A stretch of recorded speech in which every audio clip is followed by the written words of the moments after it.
Hey everyone, welcome to a new video. My name is Jenna, and today we're going to be talking about my top 10 favorite features from the new iOS 16. This still is in beta mode, so I've been testing it out on a secondary device, and there's some cool things that I came across that I wanted to share, so let's get into it. Now, the first thing that everyone talks about is the customizable homepage. Apple made quite a big deal about it. It's really cool because, yes, of course, you can add, your photos, you can adjust the fonts, you can adjust the colors. This is funny. This is actually a picture that was supposed to be for a sponsored project that never happened. You can adjust the color, things like that. Super customizable.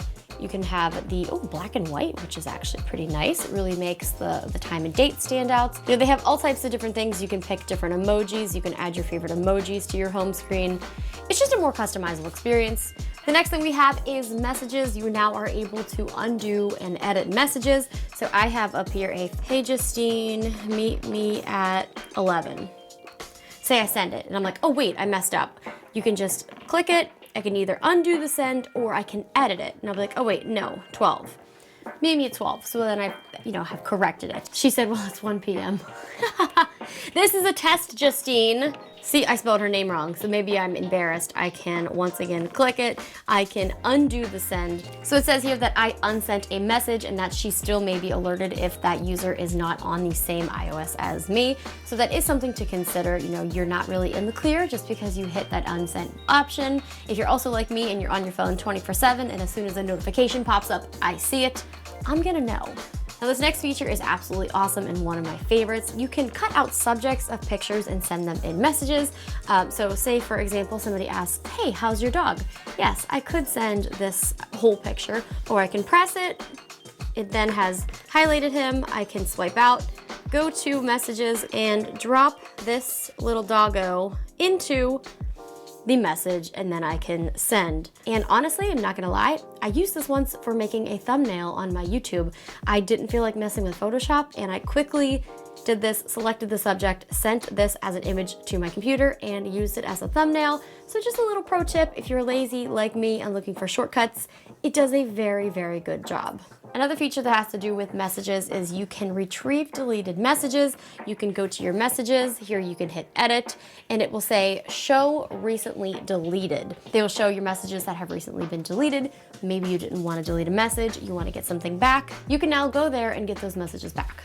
Now, speaking of deleted, this next feature gives you a little bit more privacy and security for your deleted or hidden pictures and videos. So say you're going into your photo album, you go all the way down to hidden or recently deleted, and you can see that those have a lock next to it, which will require your Face ID to open up that album. It was deleted for a reason. That's for your eyes only, not for anyone else. So it does require Face ID, so I think that's a really good feature. One of the greatest features that Apple has ever done is AirPlay, but also when you have someone's contact, you can share the password. Say they're trying to connect to the network, hit share password, it shares the password. But sometimes there's different situations where you need to actually know the password and what it is, and maybe you don't remember. So what you do is you open up your settings, go to the Wi-Fi, hit the information button next to the Wi-Fi name. Under the password, you can click on it. It then will ask for your Face ID, and it then will tell you what the password is. So if you're trying to connect to your computer, or you're trying to give someone the password, or you actually need to know what the password is, this happens every time I go to my parents' house. Anytime I'm connecting to my Xbox at home, I need to actually know the password. So instead of having to bother someone, I can just look it up on my phone, and then I can connect to whatever device.